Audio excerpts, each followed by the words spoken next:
is being recorded for future playback, and it'll be uploaded to the project webpage along with a PDF of this presentation. The project webpage is located at nm14 sanantonito.nmdotprojects.org. That's nm14 sanantonito.nmdotprojects.org.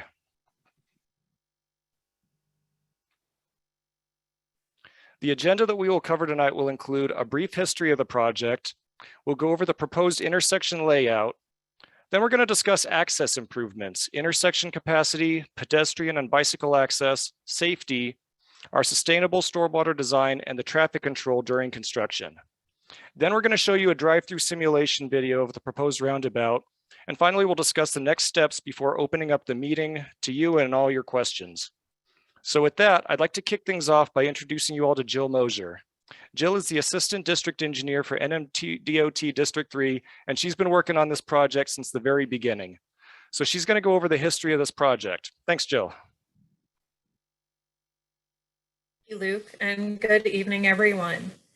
Before we give you details about the intersection design, we want to let you know about the project timeline that got us to this point and when you can expect to see additional improvements in the area. There's the timeline slide. So in 2016, the NMDOT hired a consultant to conduct a study for various infrastructure needs along the corridor of New Mexico 14 from mile marker 0 at I-40 to mile marker 6.1, which is just north of the New Mexico 14, New Mexico 536 Frost Road intersection. In July 2017, we held a public involvement meeting at the Vista Grande Community Center to gain public input about the different projects we were planning for the area, including the intersection improvements for the project we were talking about tonight. We presented a few different intersection improvement alternatives at that time and received support for the preferred alternative of a roundabout. We had a great turnout for that meeting, so thanks to those who attended that meeting and for everyone making the time to attend this evening. The report, as Luke and I think even Devin both pointed out earlier, was completed in 2018, and that is found on the project website that Luke gave you the URL for prior to my introduction. We completed the repaving of New Mexico 14 in 3 phases. Phase 1 was from mile marker 0 to 2, and we completed that summer 2018. Then from mile marker 2 to 4 in the summer of 2019, and from 4 to shy of 6 in 2020. Phase 4, which is the slope mitigation for the east side of New Mexico 14 around mile marker 4, which is between about Canoncito Road and Snowline Road, has been under design and will be advertising sometime this late spring, early summer for starting construction later this year. Outside of the overall project that we presented at that time, our maintenance forces have been through the area, and they completed a fog seal that took off from the north end of the phase 3 construction, so about mile marker 5.75, and we took that the whole way to our district line, which is near mile marker 14, and we completed that last May. We will be completing another maintenance project, another pavement preservation maintenance project this summer, which will again go from the north end of where this roundabout improvement project, which we're calling the phase 5 intersection, and then that will again go to the district line. So look for that this summer. So as you can see from your timeline here, that funding limitations, this project has been a multi-year effort. In late 2021, NMDOT selected the Bohannon-Houston team to join us and FHWA to complete the corridor enhancements by focusing on the project that we are all virtually gathered to hear about tonight, the intersection improvements at New Mexico 14, 536, and Frost Road. We will not be discussing the other intersection alternatives that were presented in 2017, but we'll be focusing on the supported roundabout that is under design to be advertised for construction, hopefully late next year. Now here's Logan to walk you through the proposed intersection details. All right, thanks, Jill.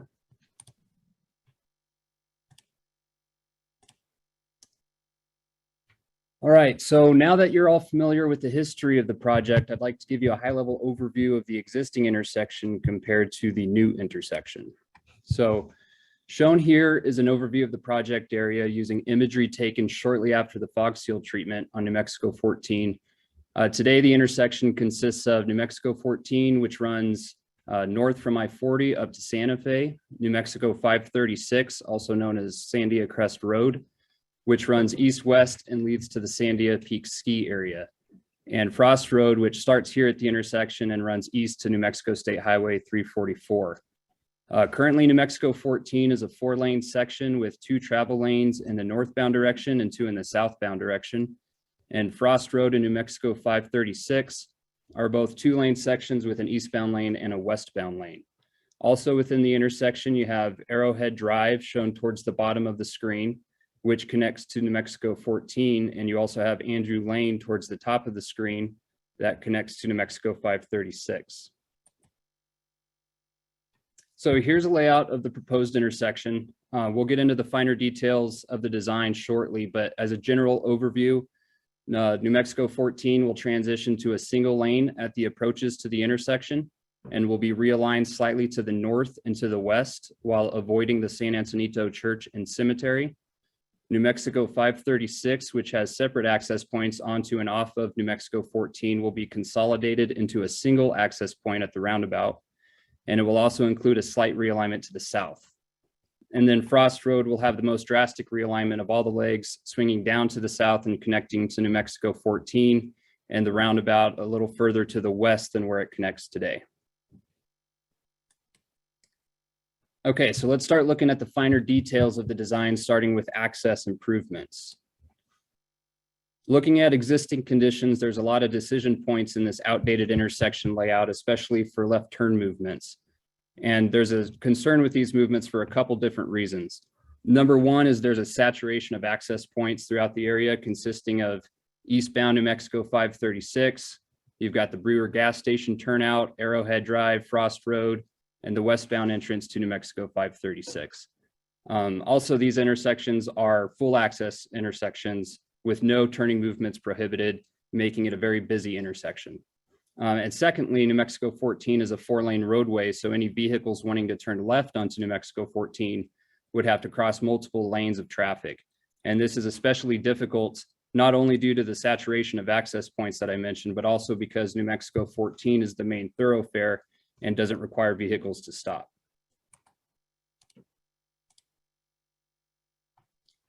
So in the proposed conditions, we've consolidated the access spacing by utilizing the roundabout as the central access point. Furthermore, all approaches to the intersection will consist of a single driving lane, which will help minimize driver confusion and really simplify driver expectancy. And also driveway accesses to the San Antonito Church, Vista Grande Church, Andrew Lane, and other residences within the project area will be maintained. However, the driveway configuration to the Brewer gas station and the Lazy Lizard Grill are going to be reconfigured, as well as the access point for Arrowhead Drive. The existing access to the Brewer gas station and the Lazy Lizard Grill will remain, but it's going to become what's known as a right-in, right-out, which only allows vehicles to enter and exit from the northbound direction of New Mexico 14. And as a result of this access change, there's going to be a new full access to the businesses off of the improved Arrowhead Drive, which will now be connected to Frost Road instead of New Mexico 14. All right, so now that you're a little more familiar with the overall layout, I want to go through the intersection's capacity to handle traffic. There's a lot of information on this slide, so bear with me as I walk you through it. First, let's take a look at a couple excerpts from industry standard design guides to orient ourselves with the criteria that we measure against in terms of intersection capacity. First, from the Highway Capacity Manual, we see the varying definitions for the level of service, or the LOS, between signalized and unsignalized intersections as it relates to how many seconds of delay an individual vehicle is likely to experience during the worst part of rush hour. So first, level of service A indicates a substantial level of freedom. In this case, most vehicles don't need to come to a stop and they're uninhibited from traffic flow. Level of service B indicates that some vehicles may need to stop, but the level of freedom still remains fairly high. Level of service C indicates that a significant number of vehicles may need to stop, and level of service D indicates that many vehicles may need to stop. But this is the threshold where flow continues to remain stable. Level of service E is when traffic flow becomes unstable and is considered to have an unacceptable delay. And level of service F is basically stop and go traffic, which is when traffic enters the intersection at a greater rate than traffic leaving the intersection. So I'd like to draw your attention first to the delays in the right-hand columns of the table as they relate to the level of service. So for example, let's take a look at the delays for level of service D at a signalized intersection versus an unsignalized intersection. So for the signalized intersections, the amount of acceptable delay for each vehicle varies between 35 and 55 seconds. So you can imagine waiting at a street light in this case, it takes almost a full minute to get through the intersection because you're waiting for the light to turn green.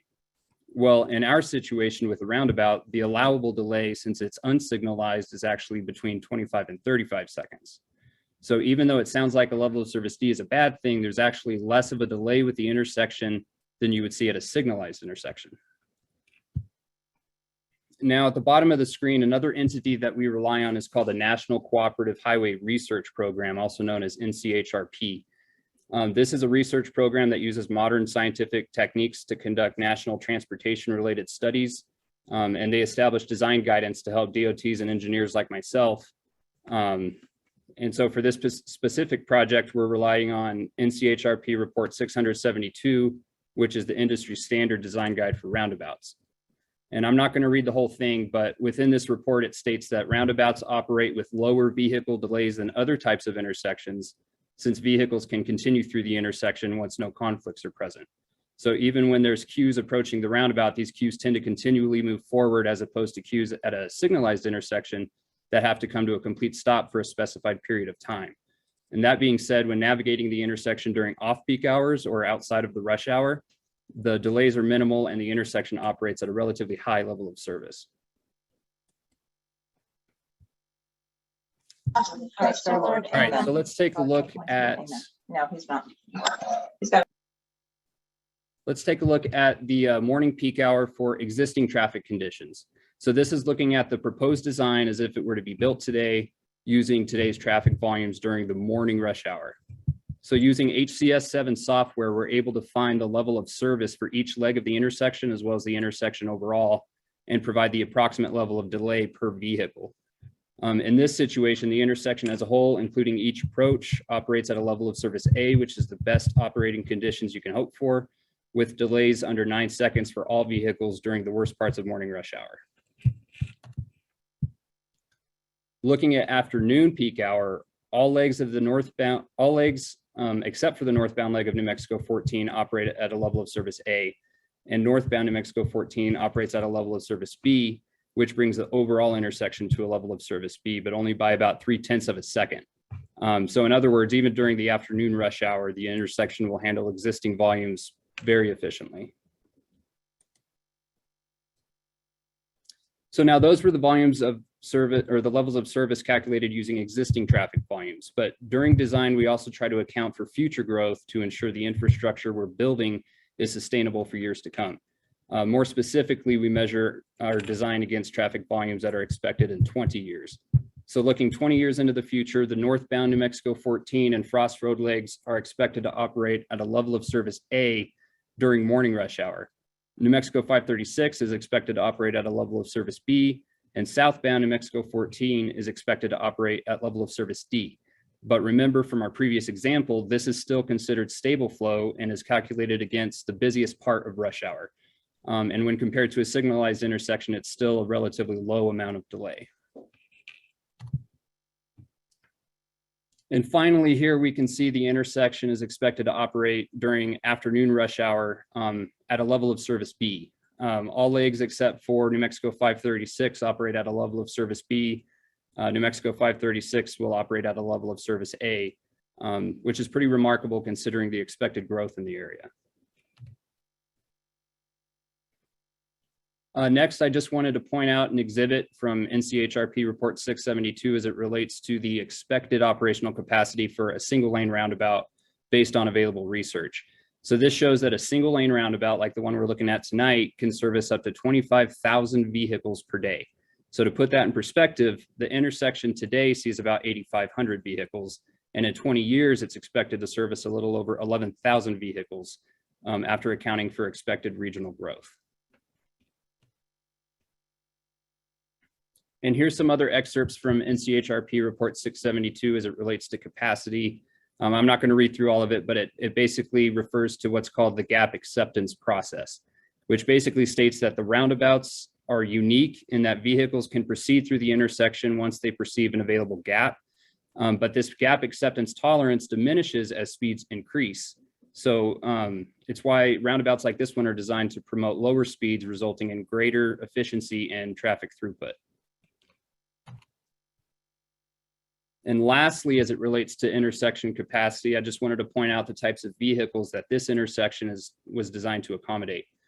Firstly, the intersection is designed with a slightly elevated truck apron in the middle, as highlighted with the blue ring in the photo. And this can be used by larger vehicles to navigate through the intersection, and allows larger vehicles to traverse over the truck apron. So in this case, a WB67 or a large interstate semi-trailer can navigate through the intersection by utilizing the truck apron. Next, the roundabout's also sized to accommodate a large 40-foot school bus, which can fit up to 84 passengers, pretty massive bus, without the need for the bus to traverse the truck apron. So this also is indicative that emergency response vehicles can navigate through the intersection in much the same way, as their turning movements are more manageable than that of the large school bus shown here. All right, now let's take a look at the pedestrian and bicycle access. So currently at the intersection, there's a multi-use path adjacent to New Mexico 14 that comes up from the south and is on the east side of the roadway. And once it reaches Frost Road, it turns east to follow Frost Road, but stops after a short distance and dumps pedestrians onto the shoulder of the road. Here, there's about a 300-foot gap which picks back up further to the east with a new multi-use path and continues eastward. In the proposed layout, a new multi-use path will follow New Mexico 14, similar to how it does today, along the east side of the roadway and past the new entrance to the gas station. And there, the path continues east along Frost Road, where there's no longer a gap. And also beyond the gas station entrance, there's a sidewalk that leads towards the roundabout itself and allows full pedestrian access through the intersection. And this will also lead to a new multi-use path along the west side of New Mexico 14, north of the intersection, that leads up to the San Antonio Church driveway. And this will eventually connect to a future path along New Mexico 14 that leads up to the school, but that path will be designed and built through a separate contract through Bernalillo County. All right, now I'd like to go over some of the safety components of the intersection. So looking at the posted speeds through the area, the typical speed is 45 miles per hour for all approaches except for Frost Road, which is 40 miles per hour. And this directly relates to the access issues discussed earlier and how difficult it is to turn left onto New Mexico 14 since traffic is operating at a relatively high speed without stopping. In the proposed condition, traffic will be reduced from 45 miles per hour or 40 miles per hour in the case of Frost Road to 35 miles per hour and finally down to 25 miles per hour before entering the intersection. And this will allow traffic to safely navigate through the roundabout, which was designed to accommodate these speeds. And of course, once you exit the roundabout, the speed limit will increase back to where they are today. For those of you that drive New Mexico 14 on a regular basis, you may worry some about this concept as you're going to be forced to slow down. And you may be thinking that it's going to cause substantially more delay. We actually calculated how much longer it's going to take to drive through the intersection with these newly posted speeds. So currently it takes a little less than half a minute to get through the intersection at the posted speed. With this proposed design, including the slight realignment that adds about 120 feet to the roadway, you're looking at about 45 seconds to get through the intersection. So you can expect your overall commute to increase by about 20 seconds. And with that, we're also able to provide a much safer intersection for all users, including pedestrians and cyclists. And speaking of a safer intersection, I wanted to show you the safety of the proposed intersection in terms of vehicular collisions. So in general, there's 4 types of collisions. There are fatal collisions, there's injury collisions, property damage collisions, and pedestrian collisions. So according to a study conducted by the Insurance Institute for Highway Safety, also known as IIHS, and the Federal Highway Administration, the application of roundabouts in place of stop-controlled or signalized intersections provides a dramatic decrease in all types of collisions.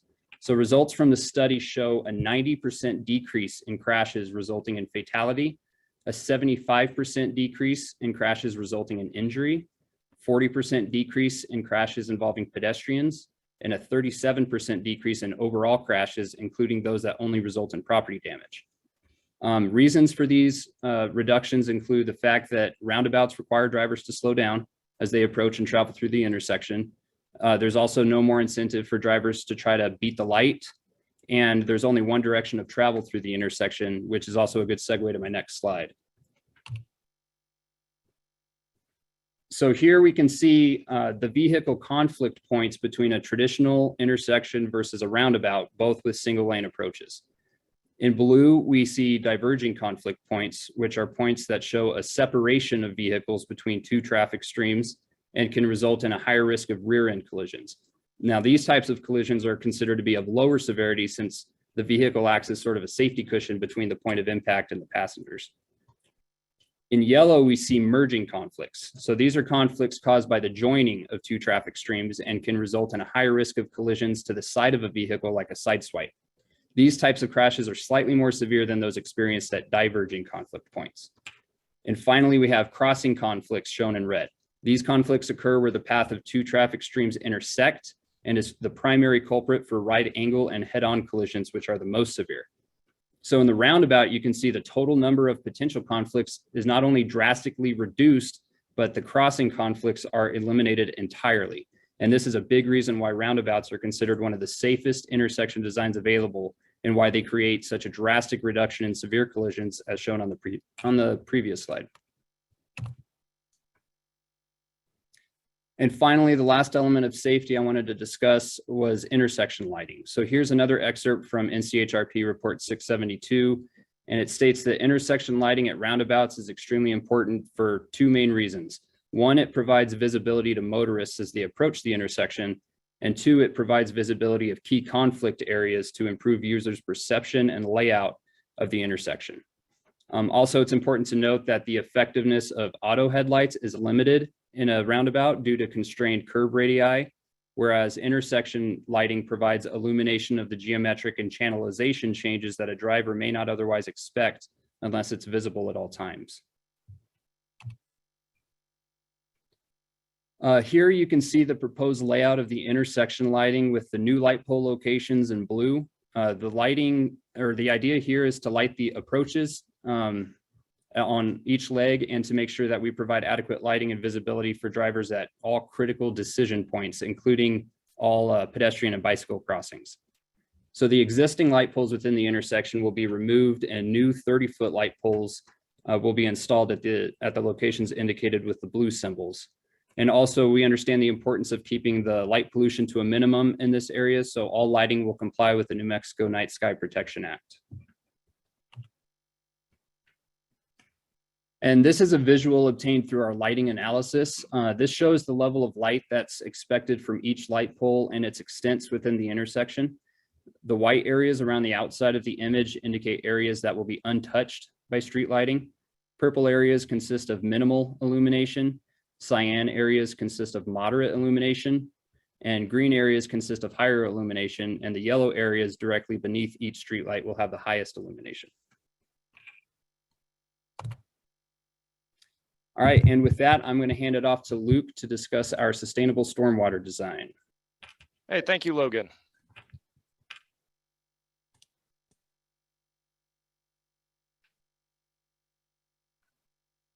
All right, so this image highlights the areas we've identified for stormwater infrastructure. First, all the existing storm drains in the intersection are going to have to be removed. They're no longer going to fit the new design.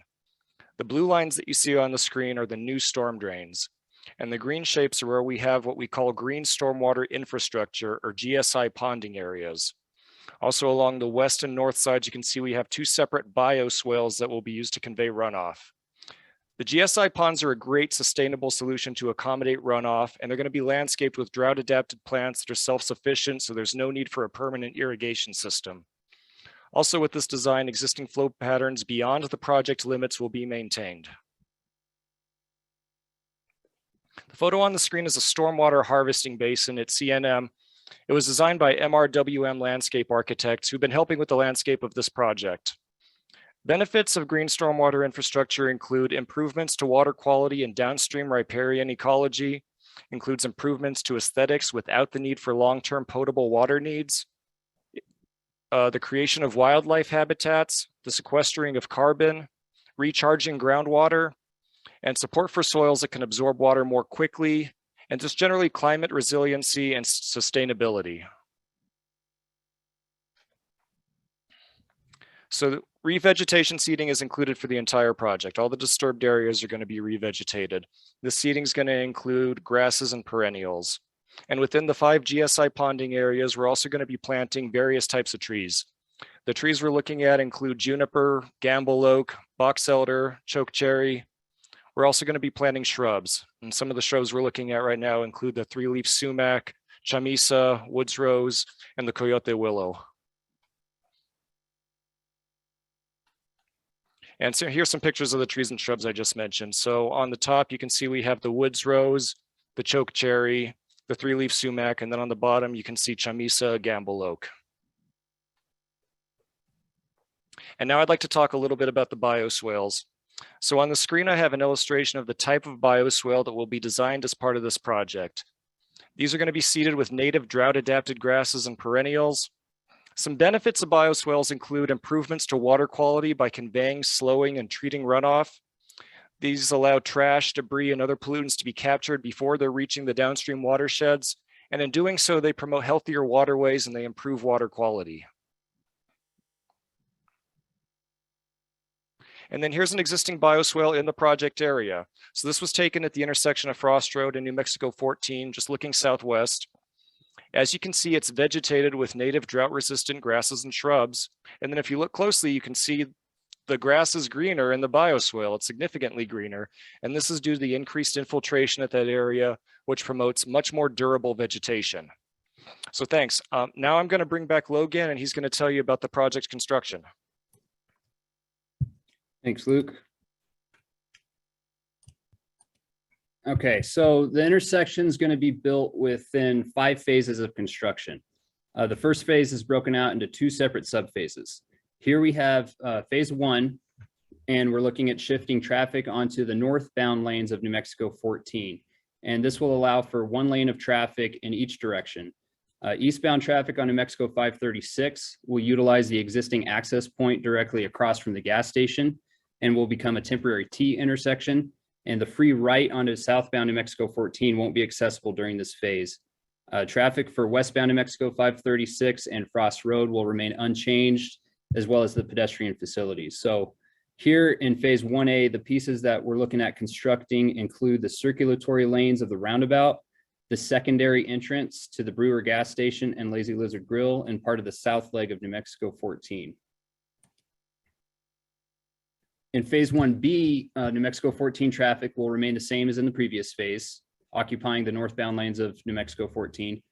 New Mexico 536 traffic, however, will be routed to the west side to a single temporary T intersection access point, kind of across from the gas station.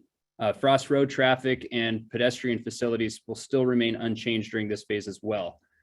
Pieces that will be constructed during this phase include part of the New Mexico 536 leg, part of the New Mexico 14 north leg, and more of the New Mexico 14 south leg. And then in phase 2, traffic on New Mexico 14 and 536 is going to be routed through the newly constructed roundabout, and Frost Road will be accessed off of New Mexico 14 through a temporary T intersection near where it intersects New Mexico 14 today.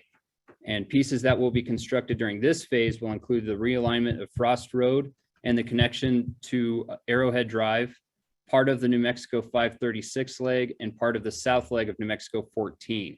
And pedestrians will be routed around work zones utilizing a combination of existing infrastructure, new infrastructure, and temporary connections.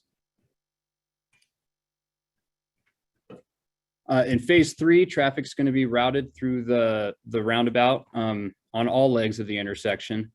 And Access to the Brewer gas station and the Lazy Lizard Grill will be provided through the newly built secondary entrance off of Arrowhead Drive, as shown in purple.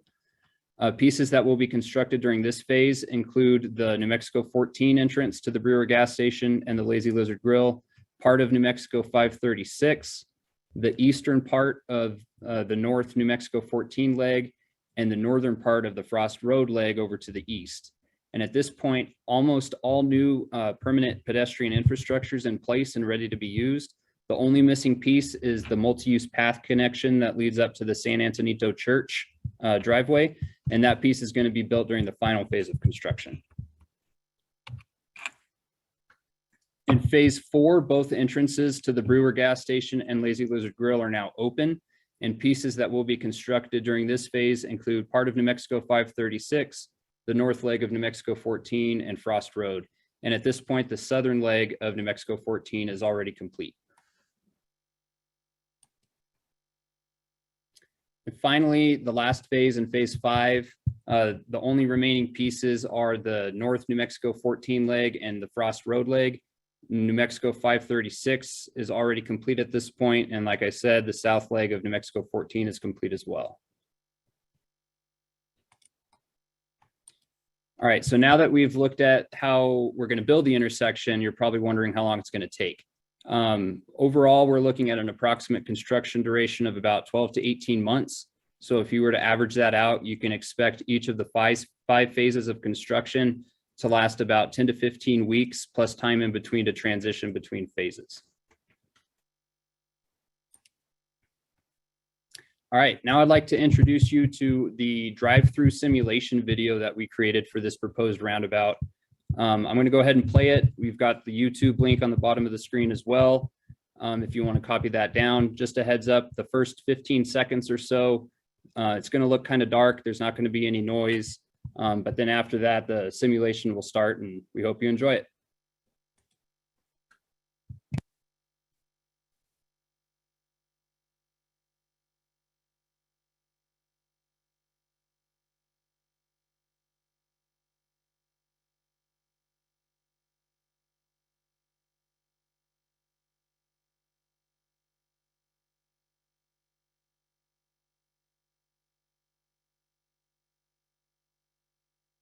Hello, and welcome to the drive-through simulation of the proposed New Mexico 14 roundabout in Sandia Park, New Mexico. This roundabout is designed as a single-lane roundabout, meaning there will only be one lane of traffic entering the roundabout and one lane of traffic circulating around it in a counterclockwise direction. First, remember to slow down as you approach the intersection and yield to any pedestrians wanting to cross the road. Pedestrians always have the right-of-way. Next, as you prepare to enter the roundabout, look to the left and yield to any oncoming traffic. Once there is a gap in traffic, you can safely enter the roundabout. Once inside the roundabout, keep an eye open for the street name signs that will help guide you through the intersection. And remember to use your turn signal when ready to exit. Lastly, before exiting the roundabout, check again for pedestrians. The roundabout is designed to allow a vehicle to stop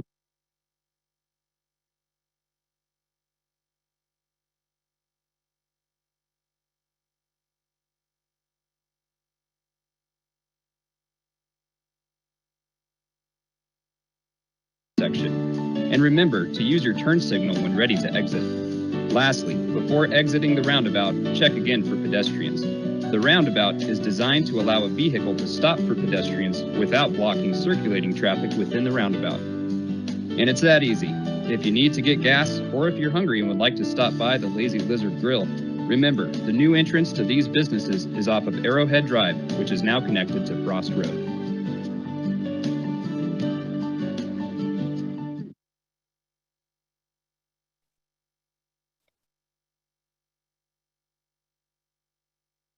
All right, thanks, Logan. So what happens now? Our preliminary design is complete and we're hard at work on our final design. We'll be finishing that by the end of this year. So the next steps is we're going to be bidding the project in the next spring, awarding it to a contractor by the summer, and plan on starting construction by next fall. Not plan on starting construction, be starting construction next fall.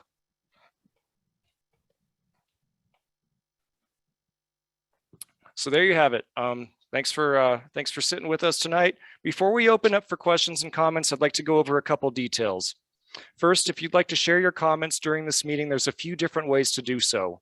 If you're joining us via the Zoom app, we ask that you raise your virtual hand by clicking on the reactions icon at the bottom of your Zoom toolbar and then clicking raise hand. It's a little yellow hand. When it's your turn, we'll call on you and then you can unmute yourself. Please remain muted until we do so. Due to the large turnout at this meeting, to make sure that we leave enough time for everyone, we do ask that you limit your comments to 2 minutes. Another option, if you don't have audio, is to type your comments into the Zoom chat box. We can read them out and answer them that way. If you're joining us by phone, you can call or text your comments to the number 505-980-6065. That's 980-6065, and we'll be sure to address them during this meeting. That phone number is only usable during this meeting. We've got another number that you can call after tonight. And if you have any comments that you'd like to share after this meeting is over, you have a few different ways to submit them. First, you can email Mr. Devin Kennemore at the email address listed on the screen, which is Devin, D-E-V-I-N, at pathfinderenvironmental.com. That's Devin at pathfinderenvironmental.com. Or you can call Devin at 505-699-5175. That was 699-5175. Or you can mail your comments into the address shown on the screen. That address, if you're listening in, is 1800-1800 Old Pecos Trail, Suite E as in Echo, number 5 in Santa Fe, New Mexico, zip code 87505. Please keep in mind that the comment period's ending Friday, April 8th at the close of business, so you've got a little bit more than 3 weeks to get your comments in. And then once again, I'd like to remind you all that a recording of this presentation is going to be uploaded onto the project website along with a PDF of this presentation, so you can look for it there. And that project website, once again, is nm14sanantonito.nmdotprojects.org. So with that, thanks for your time this evening. I'd like to open it up for questions. But first off, I'd like to thank County Commissioner from District 5, Charlene. I'm going to butcher your last name. I'm so sorry. Piscotti. Piscotti, thank you. Thank you so much for joining us tonight. Yeah, no, thank you so much. Oops. Thank you so much for hosting this. It was really very informative.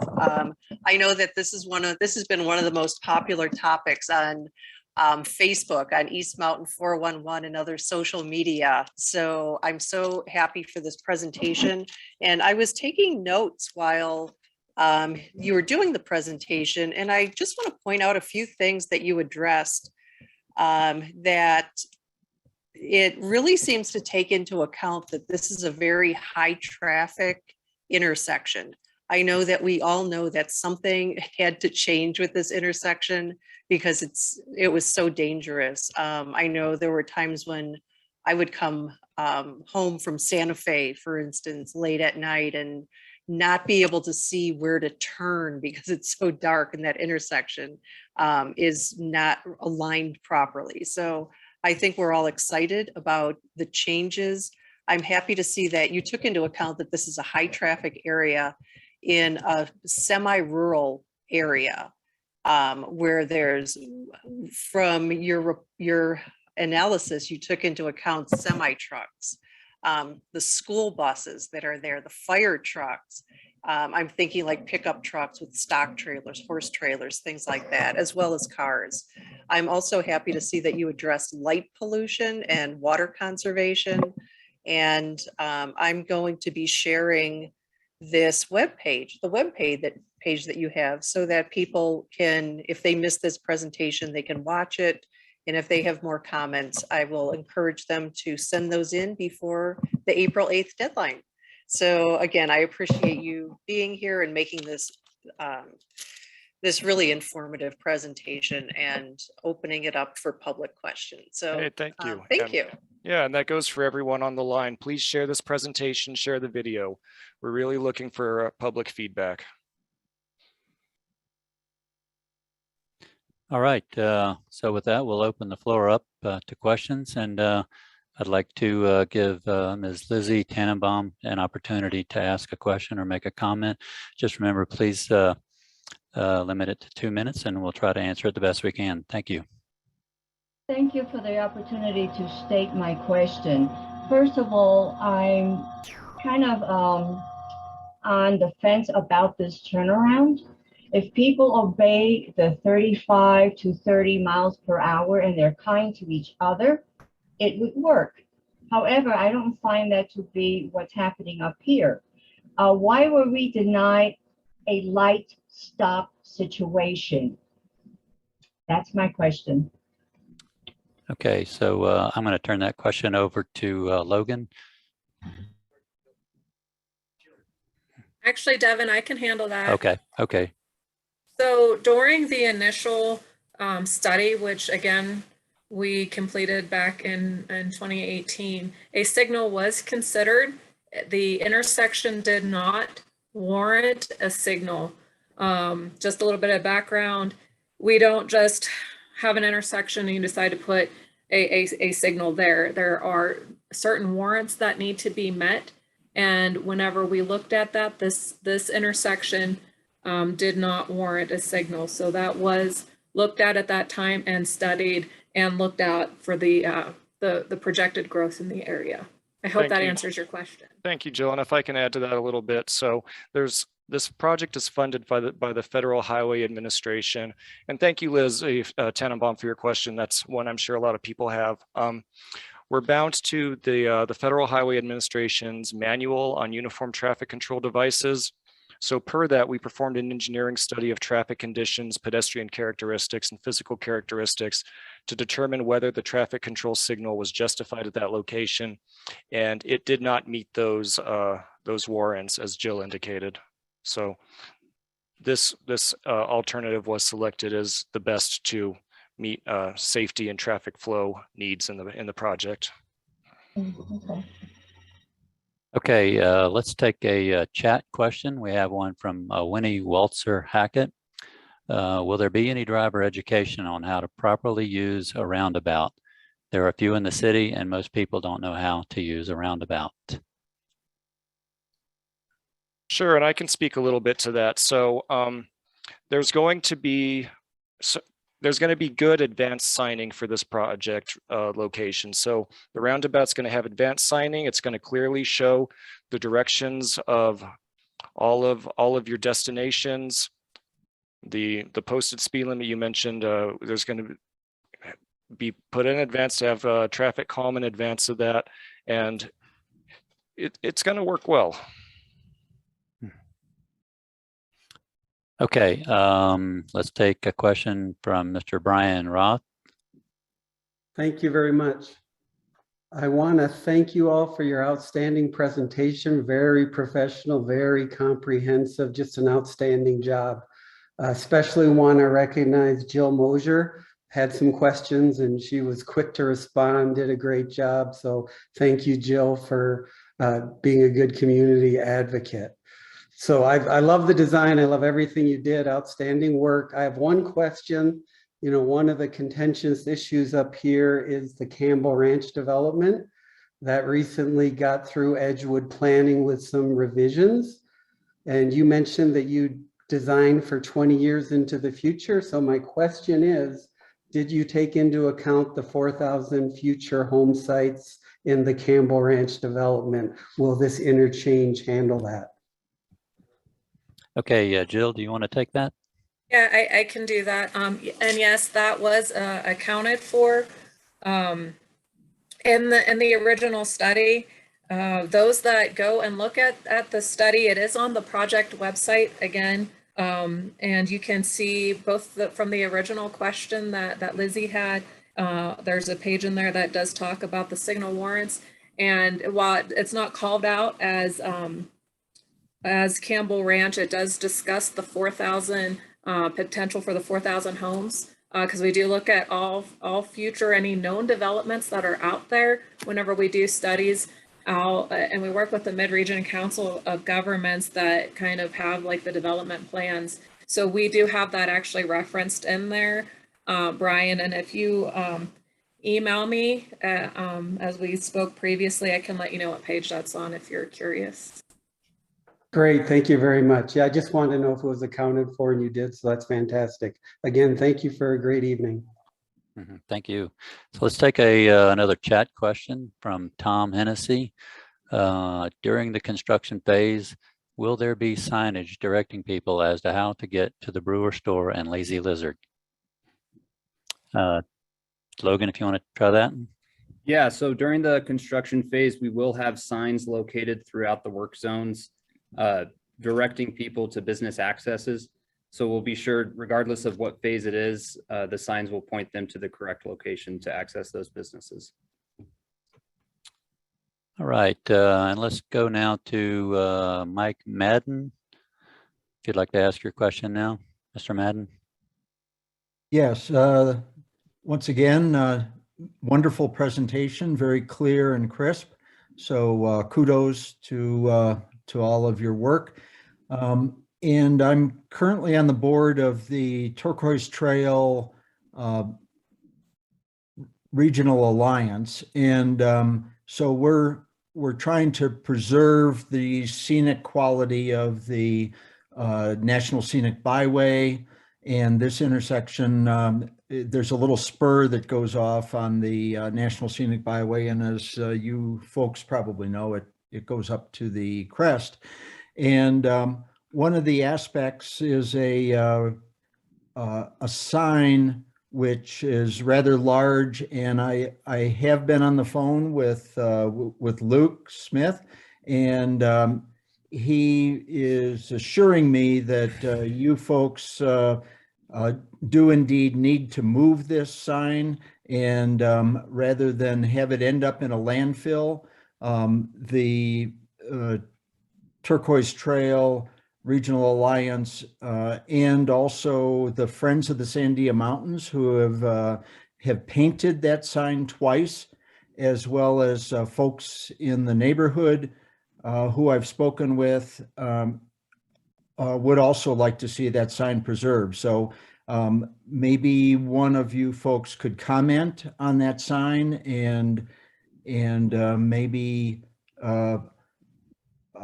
let us know about the removal, and then maybe going forward where it might be relocated to be in a safe place, but very noticeable.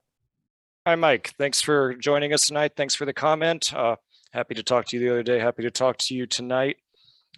Yeah, we are not going to put the sign in the landfill. We're looking for a place within the project area to relocate it to. So we've been talking with our right-of-way group, as well as yourself and some other folks from Friends of the Sandia Mountains, about the best place to put this that's going to be safe but visible. Okay, and I guess while I still have the mic, and will you continue to be in contact with us on this, or? Yes, sir, we will. You're actually our best folks to talk to about this, because we don't really have the owner identified, but since the Friends of the Sandias are the ones taking care of the maintenance right now, you're the best people to talk to about this. Okay, thank you, Luke. Thank you. Thank you, Mr. Madden.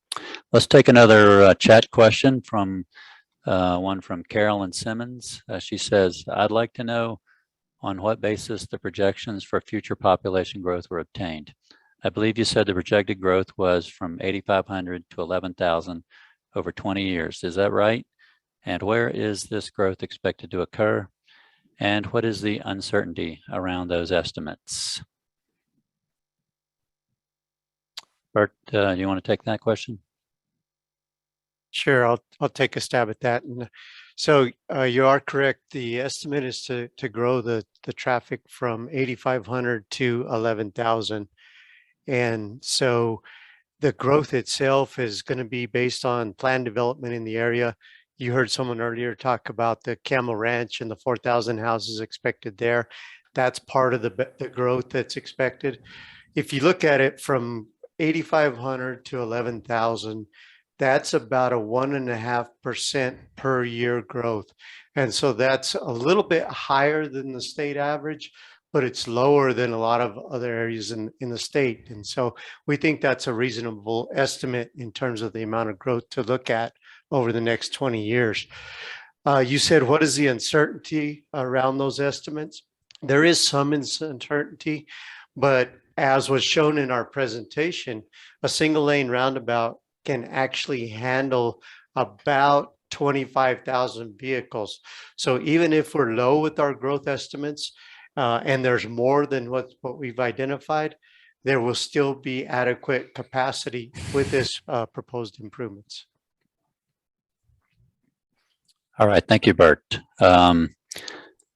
Let's take another one. We have a phone attendee who has called in and asked, I was wondering if a walkway or path will be placed between 14 and Frost Road near the San Antonio Church without having to walk all the way to the roundabout. Sure, I can take that. Let me just real quick pull up the layout of the sidewalk again, and hopefully that can answer your question. Give me 1 second. So as you can see on the screen, we've got a couple different colors of paths here. So we've got the orange, which indicates a multi-use path or a multimodal path. And then the darker red color indicates a sidewalk. So I'm going to zoom in here. Currently with our design, like I mentioned during the presentation, there's an existing path along New Mexico 14 that turns onto Frost Road.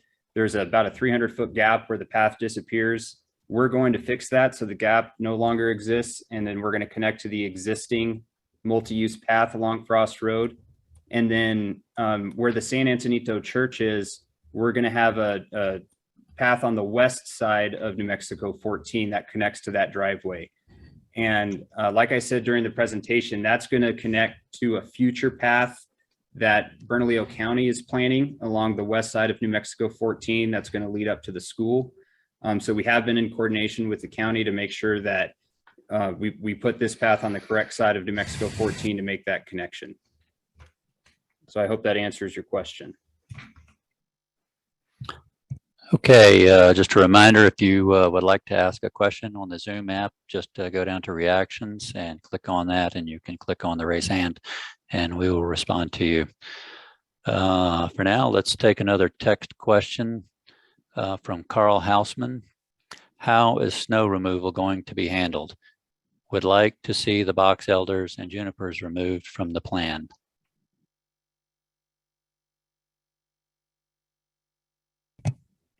All right, I'll take that one. We have been in coordination with the NMDOT maintenance crews specifically regarding snow removal.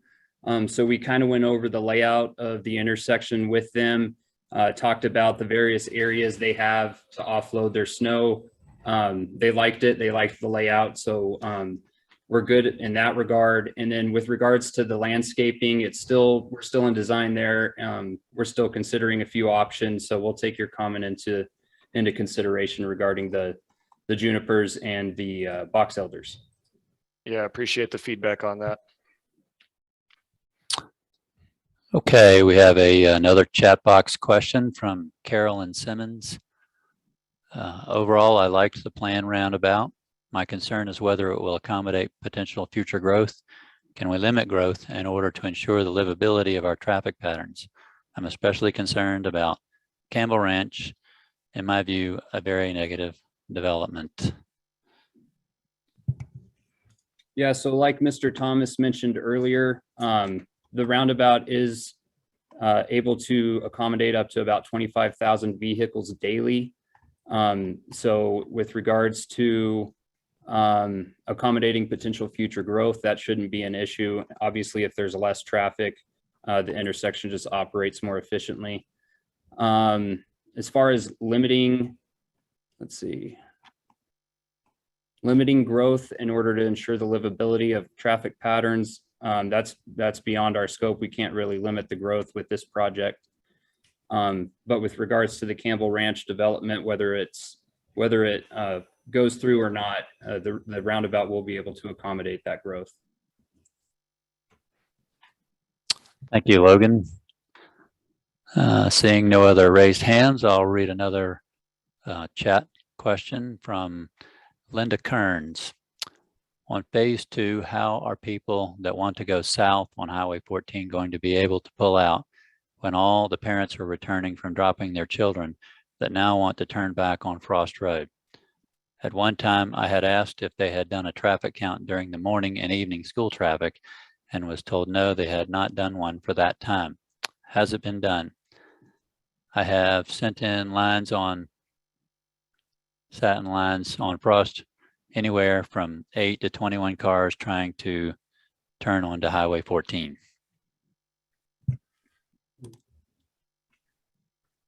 Okay, so here's Frost Road. So with regards to, traffic within the roundabout operating, I know there might be some concern regarding the fact that traffic doesn't necessarily stop. Well, actually with roundabouts, what's interesting about them is even though traffic is continually flowing, it actually provides more numerous gaps in traffic, although those gaps might be slightly smaller. If you think about a street light, even when the light turns red, you've still got turning vehicles turning onto the roadway. So you might have a larger gap, but they're less frequent. So with regards to people turning onto and off of New Mexico 14, we don't really foresee that being a huge issue. If need be, there might be a couple phases where we have flaggers that direct traffic if it gets too congested. So there's always options there with regards to the Frost Road turning movements.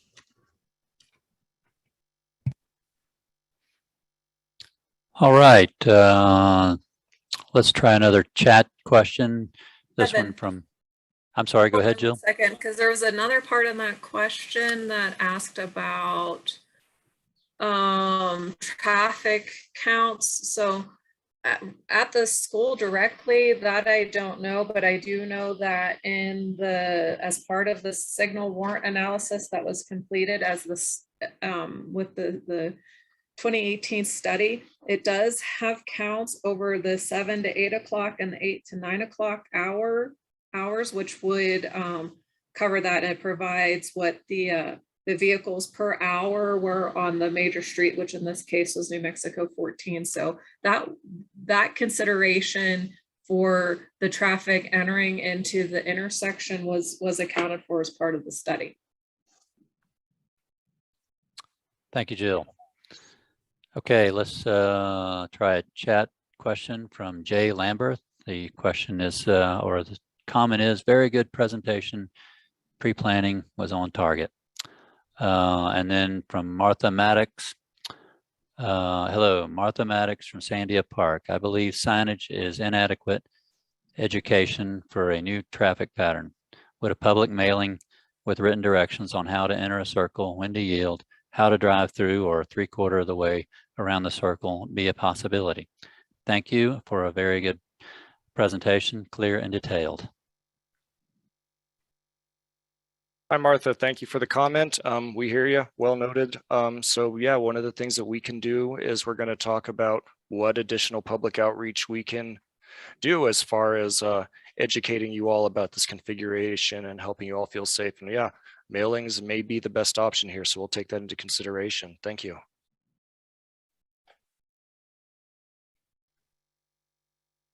Okay, we have a attendee on Zoom who has a question. Michelle Brown, if you would like to unmute and ask your question, the floor is yours. Yes.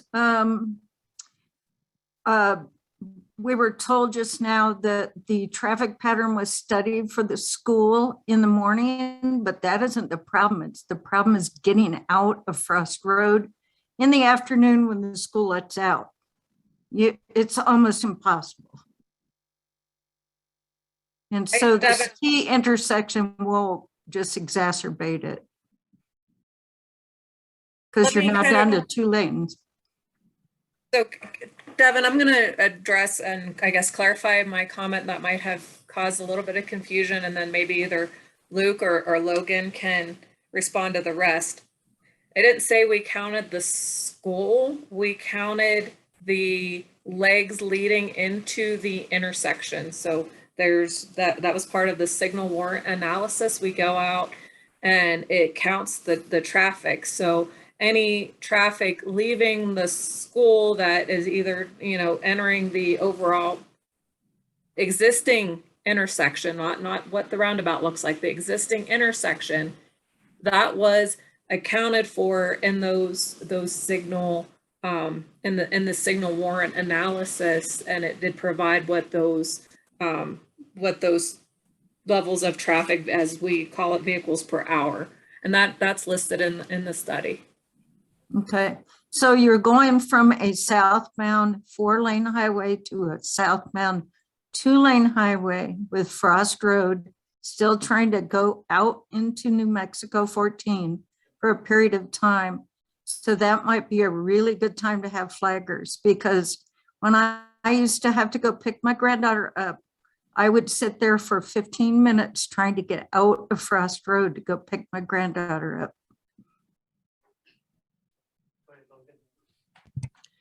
Yeah, thank you for your comment. So as shown on the slide, we do show Frost Road as a 2-lane section in this phase. We can definitely add a separate left turn lane for people wanting to turn southbound on New Mexico 14. That way it's less obtrusive for people wanting to turn right. And then also, I just wanted to point out too, this is just a temporary intersection during this phase. Like I mentioned, we're only looking at a few weeks of construction for this phase before traffic gets put back onto the roundabout. And then, like I said too, we do have the option to utilize flaggers, which would help, if traffic is backed up on Frost Road, flaggers would be able to stop traffic on New Mexico 14 so that people on Frost Road can take their turn, turning left or right on New Mexico 14 until traffic is less congested. Thank you, Michelle, and thank you, Linda. We'll take a look at this when we come back and check out our traffic control sheets for this section, and your feedback is well noted. Thank you. Okay. Let's see, we have a response from Linda Kearns, and I guess she's wanting to clarify her question. She says the entryway from Frost is above your roundabout. It's the traffic from the school wanting to go east on Frost, not anywhere near the roundabout. So Devin, it's that same location that we're looking at with Michelle's question. So okay. It seems like additional attention is needed here, so we will do that. Thank you, Luke. All right, we have a chat box question from Bruce Ogle. How long will this impact access to the businesses, Brewer, Shell gas station, and the Lazy Lizard?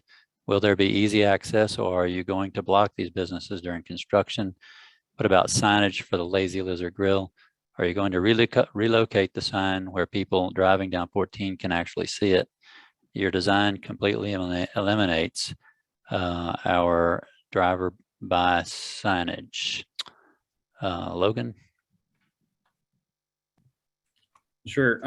Let me go back, real quick. I'm going to backstep to Linda's comment about people wanting to turn east on Frost Road coming from the school. There is also the option for traffic traveling south on New Mexico 14 to utilize the roundabout to make a U-turn and then head back north, and then you could turn right on Frost Road. So there's multiple ways that you can make that turning movement. And I hope that answers your question. As far as Bruce's comment, so the signage will remain in place for the Lazy Lizard Grill and the Brewer gas station. And then, like I said, during construction, we will have business signs throughout the work areas that will direct traffic to those businesses specifically, and will allow them to be informed as to which entrance to use. And I hope that answers your question in that regard. So Bruce, if I can add to that, at no point will we be blocking access to any of the local businesses, including your own here. So there will always be access, and there will always be signing through the project duration, letting people know how to easily get in and out of your location.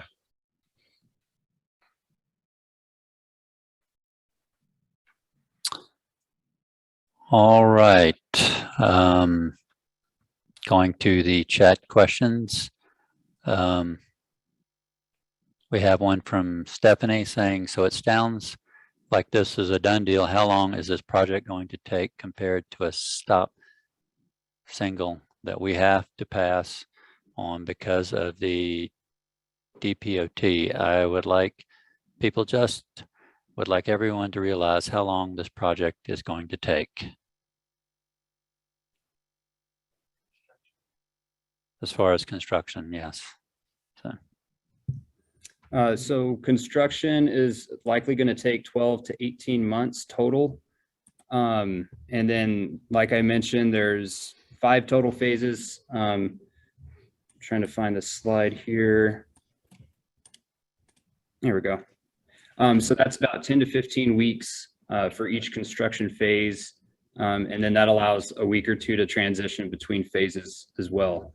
And then, like Luke mentioned earlier, we're still in the design process, so I don't think we're looking at beginning construction until fall 2023, if I'm not mistaken. Yes, sir. Okay, we have an additional question about the snow removal from Rubik. Currently, Frost Road snow removal is performed by Bernalillo County, New Mexico 14, and 536 is performed by NMDOT. How are the 2 agencies going to work the intersection?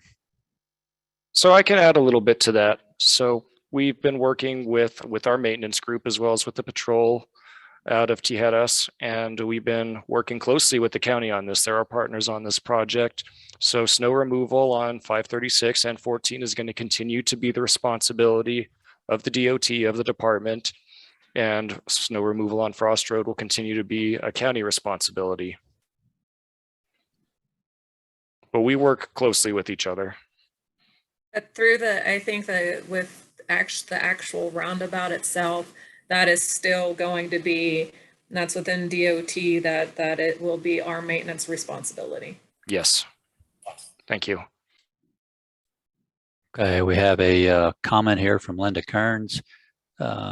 People do not let us out now or even move over to the outside lane.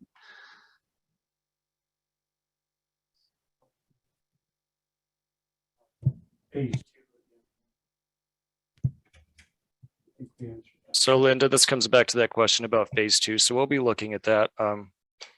We hear your frustration. Okay, we have another chat question from Bruce Ogle. In your plan, you are taking a part of our property where the existing sign is located. Where are you going to relocate it? Bruce, let me confirm that, and we'll follow up with you. Let's chat offline about that. Talk to you soon on that, I hope.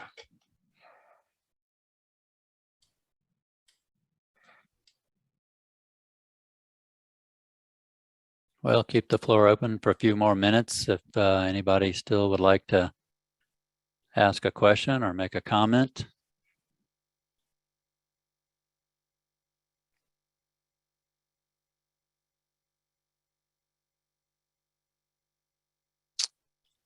Let's see, from Lizzie Tannenbaum, will you be looking at the afternoon traffic flow?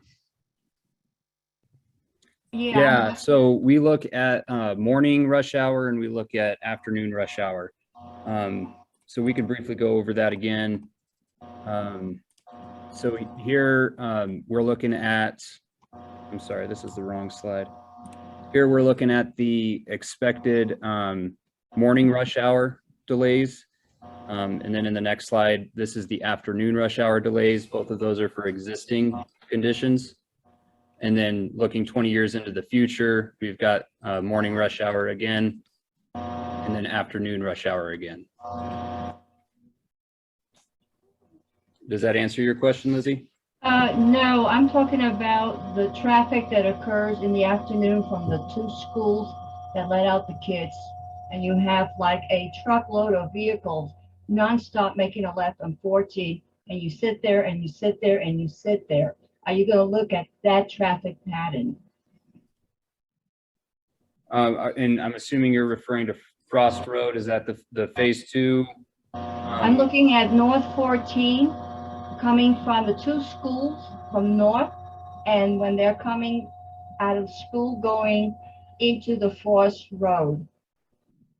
After Okay, school. so you're Going, you're talking about people school coming south traffic. on New Mexico 14, going through the roundabout and turning onto Frost? Right. right, Yeah, so like I had touched on earlier, the way that, these roundabouts work, obviously there's continuous flow, so that might be it might be concerning to some of you, but the way that it works with the lower speeds, it actually causes more gaps in traffic.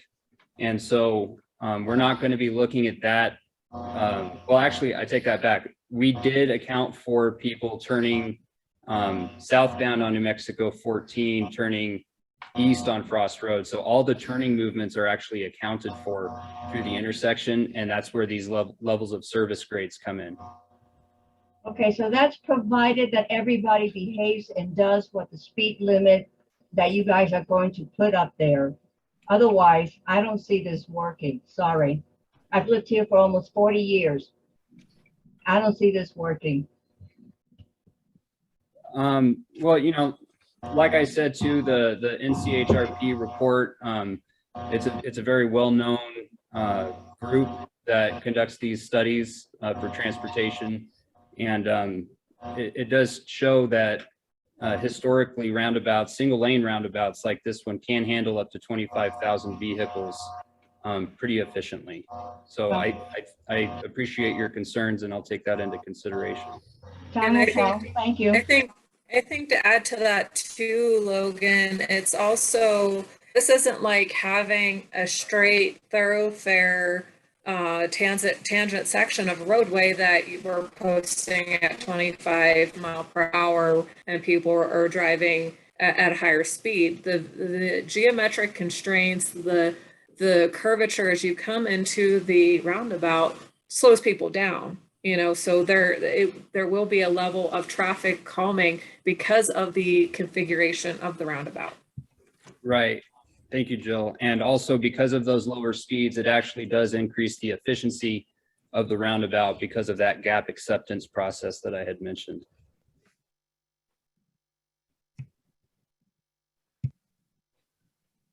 Thank you, Lizzie. We really appreciate your input.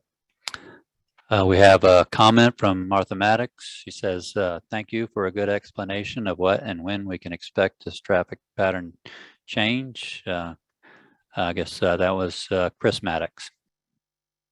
Thank you, Chris.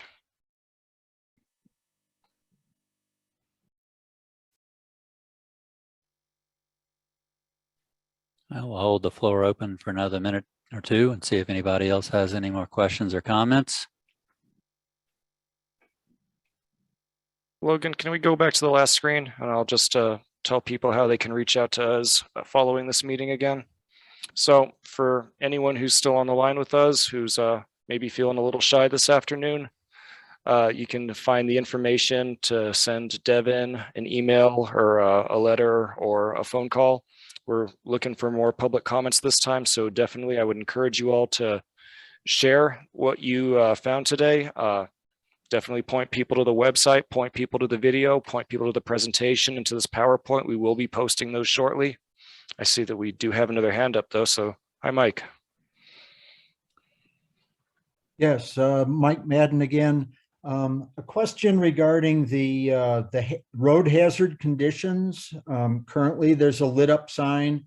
Is that going to stay in place? Is that going to be moved? How will that be dealt with for the Crest Road?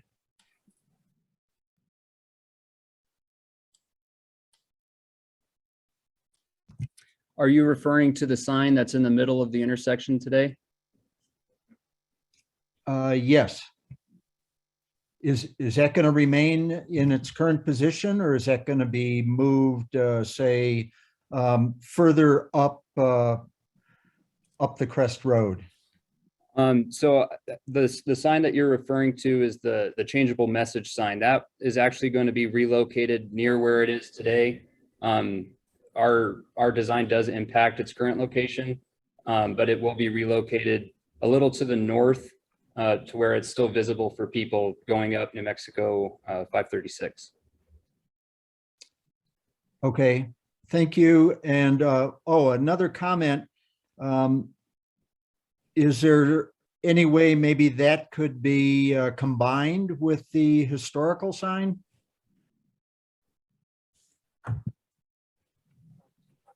That's an interesting idea, sir. We'll have to look at that. Okay, just give it some thought, rather than, have one sign do a combined function. Understood. Yeah. Okay. Thank you all. Yes, sir. Thank you, Mike. Let's see, we have some more chat questions and comments. We have from Giselle McGill. I just got on to commend and apologize to the moderators who are having to deal with all the questions from full-grown adults who literally don't know how a circle works. I award you no points, and may God have mercy on your souls. Well, thank you, Giselle. Happy to take thank all you, and any Giselle. feedback. We have a comment from a phone attendee.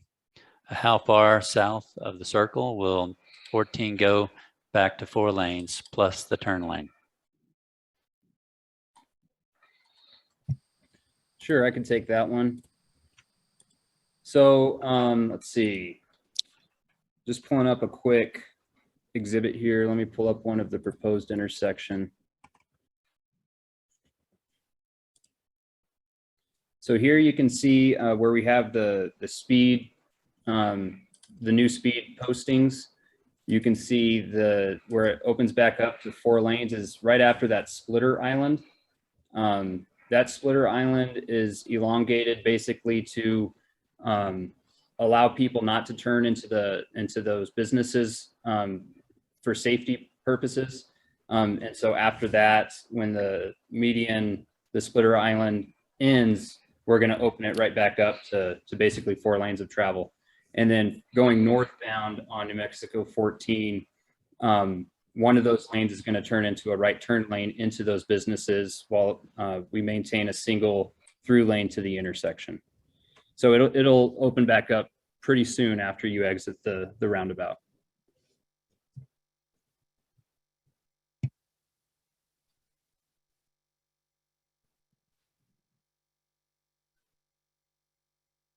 All right, any more questions or comments?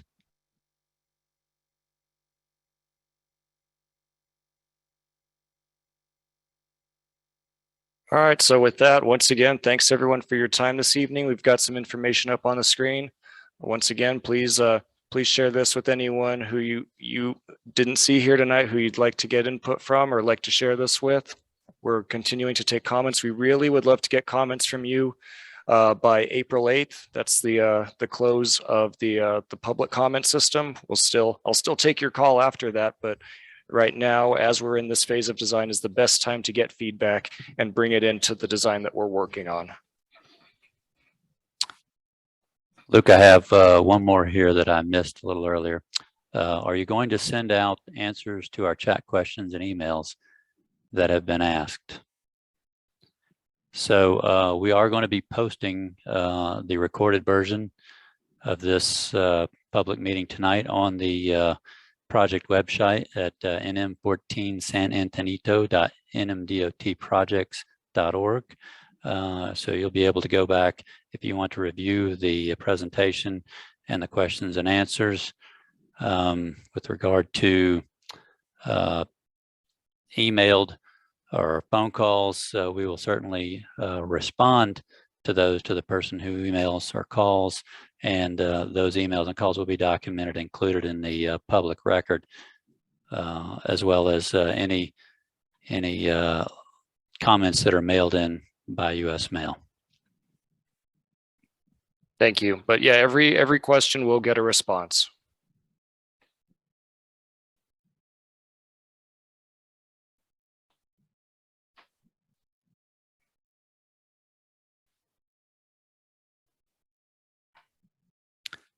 All right. Well, thank you all so much for joining us this evening. We really appreciate your having attended and listened to the presentation. We appreciate all of your input, both the positive and the negative. It helps us to build a better project that is more responsive to the needs of the people who are going to be using it. We really appreciate that. And we would like to tell you all, please have a very good evening. Thank you very much. Thank you.